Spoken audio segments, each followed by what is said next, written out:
السلام عليكم يا اساطير. قبل كل حاجه ما تنساش تصلي على سيدنا محمد، اللهم صل وسلم على سيدنا محمد عليه افضل الصلاه والسلام. ثانيا ده جزئنا الثالث من حكايه لي شو، او الاول من الموسم الثاني من نفس الحكايه. بص، هي واحده من الاثنين دول. المهم ندخل في الموضوع على طول وبدون تطويل كتير كالعاده. انت عارف تعمل ايه قبل ما نبدا الفيديو؟ حاجه بسيطه بتدعمني بيها جدا. انزل حط لايك للفيديو لان ده بيساعد اخوك جدا على انتشار الفيديو، وتشترك لو عايز تشوفني تاني. وبينا بقى على جزئنا النهارده.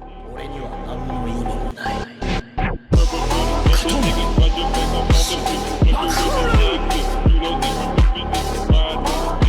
بنبدأ جزءنا النهاردة بالفصل الحيوي، لكن للآباء مش للطلاب. لكن شو الوحيد من الطلاب هو اللي بيكون موجود بينهم. بعد ما الشيا وأخته أعطت له نضارة بيتنكر بيها، الاجتماع بيكون حوالين اللي حصل للطلاب في المصفوفة، وكمان حوالين استمرارهم في الفصل الحيوي. شو قاعد بيسمع كلام الآباء كلهم على شخص اسمه شو، وإنه قتل 10 هياكل لوحده. فبيقعد شو بعدها وبيتفخر بنفسه، بيقول لهم انتم سمعتم غلط، هو قتل 50 مش 10، ولكمة واحدة منه فقط بتوازي كيلو جرامات. فبيجي له واحد من وراه بيقول له بس انا سمعت ان مش متوافق مع صحابه. ساعتها شو بيتفلسف قدامهم كانه اب زيهم. فبتيجي له المعلمه وبتقفشه وبتقول له انت بتعمل ايه هنا يا شو، وفين ولي امرك؟ ساعتها كل الاباء بعد ما كانوا مصدقين كلامه كله بيسيبوه ويمشوا. لكن الحاجه الحلوه ان شو جمع من استفزازهم كميه نقاط كبيره. بعدها بيبدا الاجتماع، وساعتها بتفتح المعلمه الباب وبتقول لهم انا مش هجبر اي احد انه ينضم للفصل الحيوي نهائيا، ولو اي حد عايز يغادر فالباب واسع قدامه،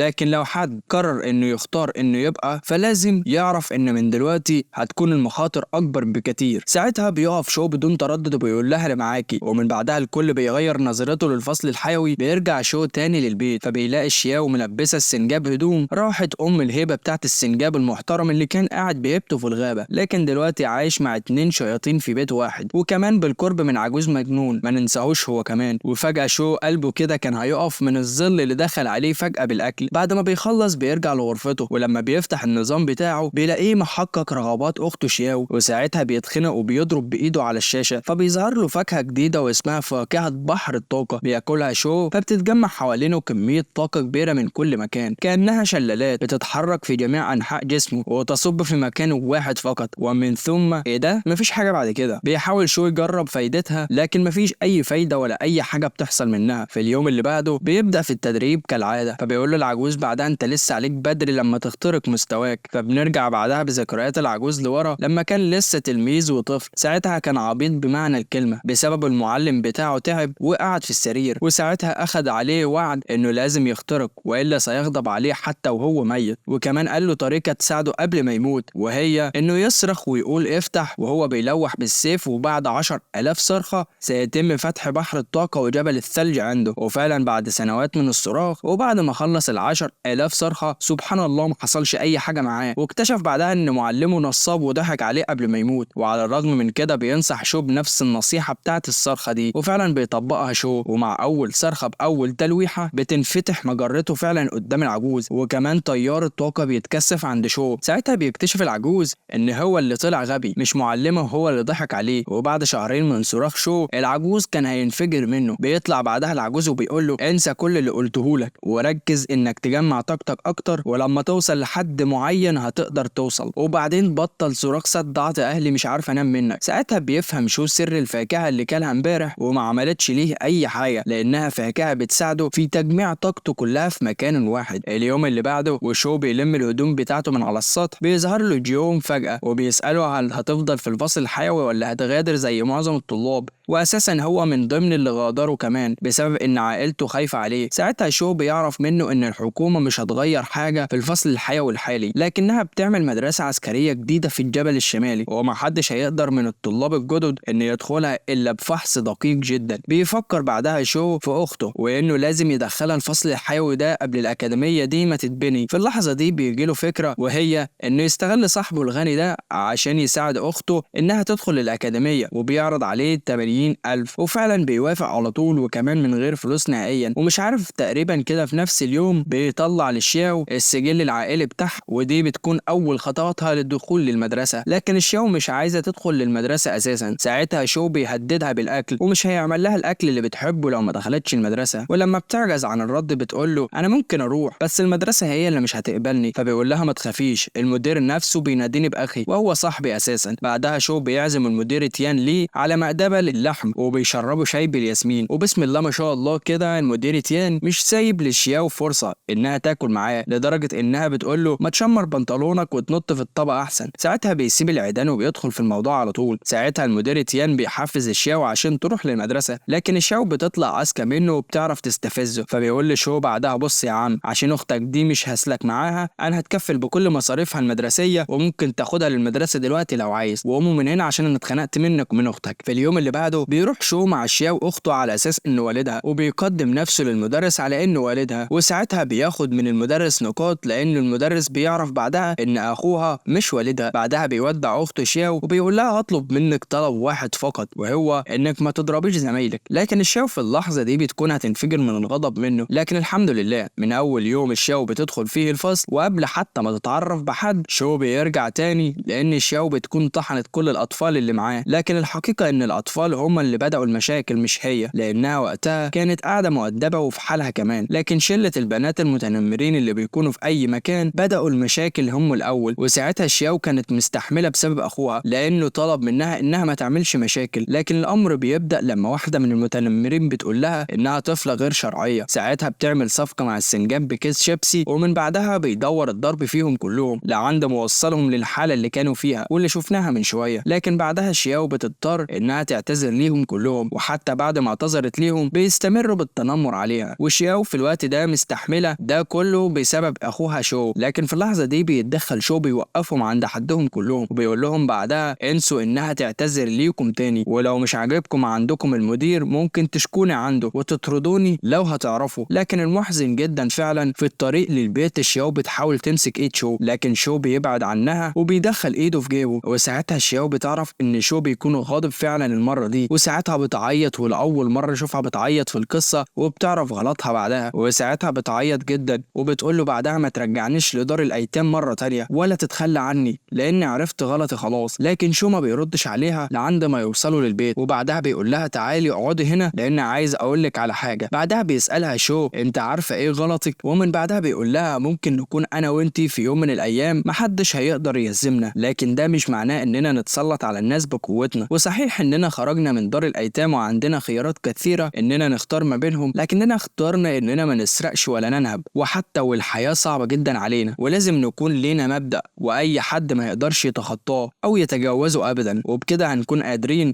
اننا نعيش في العالم بضمير مرتاح. ساعتها بتقول له شياو بعدها انا فعلا مخطئ وما كانش ينفع اسمح للسنجاب انه يضربهم بالطريقه دي. فبيقول لها شو بعدها انت ممكن تعملي كده لان العالم نفسه خبيث اتجاه الضعفاء، لكنك لازم تكون رحيمه على الاخرين، واكيد انت فاهمه قصدي. وكمان السنجاب ده مش زي اي حيوان اليف لانه وحش روحي، وما ينفعش اللي عملوا فيهم ده لمجرد السخريه فقط، ده نفخ وشهم من الضرب. وبعدها بيلف للسنجاب وبيقول له بسبب اللي انت عملته ده مش هتاخد اي حاجه متفق عليها مع الشياو. فبيقول له بعدها يا عم ماليش فيه، انا باخد المكافاه حسب العمل. سنجاب برنس والله. بعدها بتعرف الشياو غلطها وبتقول له شو انا مش هعمل كده تاني، وعشان الفلوس اللي دفعتها النهارده انا هساعدك في بيع الطوف النتن وغسل الاطباق والملابس والشرابات. ساعتها بينتهز الفرصه وبيقول لها انت اللي قلتي بس سيبيك انت من الشرابات بس. لكنها بتقول له بعدها بس انا لسه مش عايز اروح المدرسه وعايزه العجوز ليه يعلمني. فبيقول لها بعدها شو احنا بنروح المدرسه لسببين، عشان المعرفه والخروج من المنزل، وعشان نعرف العالم والناس اللي في العالم ده وقلوب الناس وكمان قواعد العالم ده، فلازم نخرج لفهم كل ده. ويوم ما هتقدري تعملي ده ساعتها هتكوني قويه فعلا. في اللحظه دي شياو بتسيب الموضوع بالكامل وبتقول له انا اول مره الاحظ انك وسيم لما قربت ليا. وبعدها بتساله هل هتدافع عني في المستقبل كده؟ فبيقول لها اه. فبتقول له طيب لو حد ضربني؟ فبيقول لها هضربه. طيب لو حد عايز يقتلني؟ فبيقول لها هقتله. فبتساله طيب لو العالم كله عايز يقتلني؟ ساعتها شو بيقول لها في الحاله دي هقتل حتى لو اضطررت ان اقلب العالم كله راسا على عقب. بيروح بعدها شو يتدرب مع العجوز ليه كالعاده، والمره دي بيكون تخطى صعوبه سحابه لتشي، وكل مره بيمتص فيها طاقته الخارجيه او سحابه لتشي بيكون الالم اخف عن الاول. ساعتها العجوز بيلاحظ ان شو هيقدر يحقق مع عجز عنه، وفجاه كده بيرميله زجاجه تحليل الدم بتاعه الشياو اللي كان جيانج أخدها منه عشان يعمل له سجل للعائلة. وقتها كان بدل عينة الدم بتاعته بعينة دم منه هو. وبيقول للعجوز بعدها انت انكشفت يا شو، لأن الحكومة كانت عاملة مكتبة حمض نووي دم صاحبك كان من ضمن المكتبة، وحقيقة انك عايز تخفي دم اختك وده معناه انك مش عايز تكشف عن مؤهلاتك اللي من المستوى ايه. ساعتها شو مش بيبان عليه اي ردة فعل، وبيقول في نفسه طيب الحمد لله انه اكتشف الموهبة بس وما اكتشفش حاجة تاني. في الليل شو بيروح المدرسة بتاعة اخته لكنه بيبذل مجهود ضخم، لكن اخته بتظهر عادي يعني مفيش اي حاجة، وبتقول له ايه لازمتها ده كله، انا دخلت من الباب عادي. لكن بعدها بيقول لها مفيش وقت، دي حاجات كبيرة مش هتفهميها، المهم طلع انت الظل بسرعة. بتخرج شياو بعدها الظل اللي مش مبطل ضحك، وبعدها بياخد العينة اللي العجوز معطاها لها عشان يغيرها وبيروح ناحية المعمل. وبيستخدم شو بعدها ختم التنين عشان يتحول لشبح ويتواصل مع الظل. بيروح بعدها الظل لعند العينة الحقيقية بتاعت شياو، لكن فجأة بيظهر من وراه فرد من بتوع امن المدرسة. ساعتها شياو بتخاف جدا من المسدس مفكراه متوجه ليها هي، لكن في اللحظة دي حارس الامن بيترعب من الظل، لكن من ضحكاته المتواصلة مش من اي حاجة تانية. وفي نفس الوقت ده شياو بتزعق لشو لانه بسبب الحباية اللي اداها للظل، الظل في الوقت ده مش مبطل ضحك. فجأة كده بيسمع شو صوت ضرب نار في المدرسة. ساعتها بيفكر لو كمل المهمة وساب انبوبة الاختبار فاكيد المدير تيان هيعرف انه السبب. وفي اليوم اللي بعده بتنتشر الاشاعات عن البطل الخارق اللي انطلق عليه نار وما اتصابش باي حاجة. وهنا المدير تيان كان بيتفرج على التسجيلات، وبعدها بيروح لعند مكتبه لعل وعسى كده يكون اللص سرق منه حاجة، لكن المكتب ما اتغيرش فيه حاجة خالص الا الانبوبة الاختبار دي.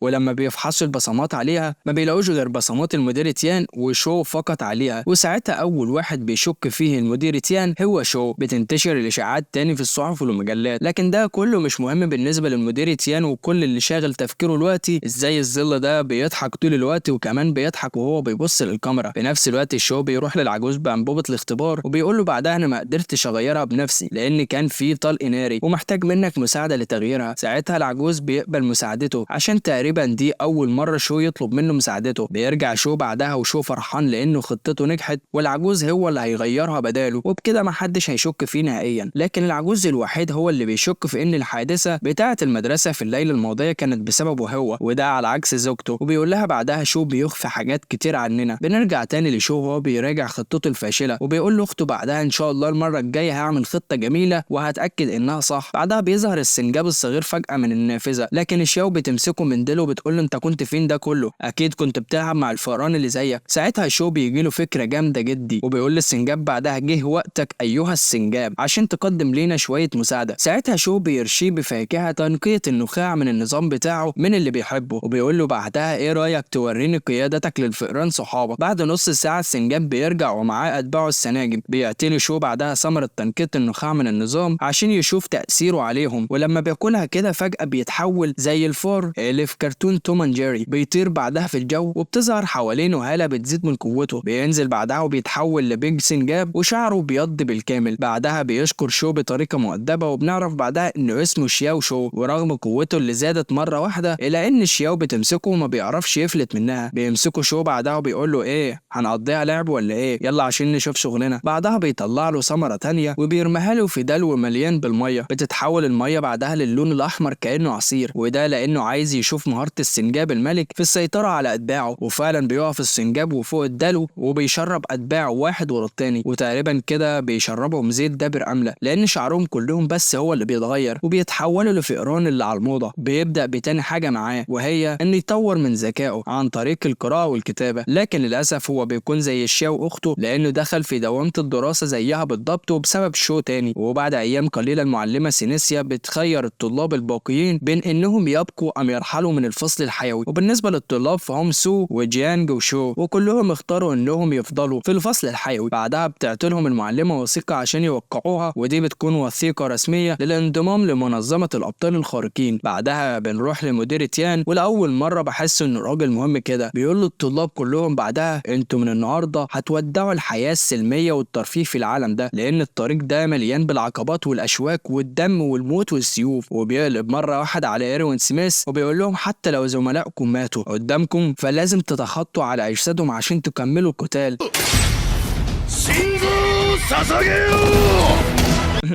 الحماس كلني شويه معلش. في الوقت ده ايروين قصدي المدير تيان والطلاب بالكامل بيقسموا قسم حمايه المدينه بالكامل، ومش بس في اليوم ده هم بس اللي كان بيقسموا اليمين، بل جميع الفصول الحيويه في جميع انحاء البلاد بالكامل بتقسم اليمين. وفي الوقت ده الكل كان متحمس وكانهم جنود على وشك الدخول لساحه المعركه. لكن شو بيكون ليه وجهه نظر تانية، وهي انه ازاي يقاتل من اجل هؤلاء البشر اللي كانوا زيه في يوم من الايام، ولكنهم تخلوا على انهم يضحوا بحياتهم لينقذوا بشر زيهم، وده ابعد بكثير عن نيه شو الاصليه. لكن شو لما بيرجع للبيت بيظهر له عمه وبيهنيه على دخوله منظمه الابطال الخارقين، وكمان جايله بكميه شرابات واحذيه كثيره. وطبعا بالنسبه لشوف الشرابات حاجه كبيره بالنسبه له، وكمان جايله بكل هدايا الجميع اللي فرحوا جدا بدخوله بصف الابطال الخارقين. بيدخل بعدها يعمل الاكل بنفسه، لكنه بيكون مشغول بالتفكير. وساعتها اخته شياو بتقاطعه فجاه وبتقول له هو انت فيك حاجه النهارده؟ من ساعه ما قابلت العم وانج وانت فيك حاجه مش طبيعيه، شكلك كده عندك اخت تانية من دار الايتام ومش قايل لي. لكن الحقيقه شو بيفكر في العالم ده، لانه كان فاكر انه تكيف معاه تماما، لانه دايما كان بيشوف الناس الزائفه والقبيحه، وكل اللي كان بيفكر فيه هو انه لازم يكون وحيد. لكن في لحظه كده جاءت فكره القتال جنبا لجنب مع الناس دي، والاغرب انها كانت قويه جدا من وقت قسم اليمين. مش بس هو فقط، ده الطلاب بالكامل والمعلمين كلهم كانوا بيقسموا مع بعض. في الوقت ده شو حس بشعور غريب جدا في قلبه، ونوعا ما اعطاله قوه كبيره بتكبر مع الوقت. بيرجع للواقع وبيقول لشياو ايه رايك في فكره القتال من اجل الاخرين؟ فبتقول له بعدها لو كان للعم وانج والعجوز وزوجته فلازم اكيد نقاتل من اجلهم لو حصل لهم حاجه. فبيقول لها لا مش قصدي كده على الاشخاص دول، قصدي على اشخاص ما نعرفهمش ولا يعرفونا ولا شفناهم ولا هم شافونا قبل كده. فبتقول له انت اكيد عندك الاجابه بما انك سالتني السؤال ده. ساعتها شو بيضحك وبيقول لها بعدها ايه ده، انا اول مره اعرف انك حكيمه كده. بيبتسم وبيبص للسما وبيقول لها انا قررت اني اقاتل بجانب الاخرين وهتعامل معها كانها حمايه للعم والعمه. وبعدها بيقول لشياو جهزي نفسك عشان نروح لكينج تشوا بعد عده ايام زي ما وعدتك. وساعتها بتطير من الفرحه وبتطير عليه شخصيا. وبعد ايام شو بيتخانق مع العامله في شباك التذاكر لانها مش عايزه تعطيله خصم على بطاقته، وده لانه عايز خصم 50% على بطاقته العسكريه وكمان 50% على التذكره اللي عليها خصم اساسا 50%. فبتقول له بعدها الموظفه انت عايز تشتري ولا جاي تتعبني معاك؟ لو مش هتشتري التذكره بعد عني عشان الطابور لسه طويل. بيشتري تذكرتين، واحده ليه وواحده لاخته، لكن الصدمه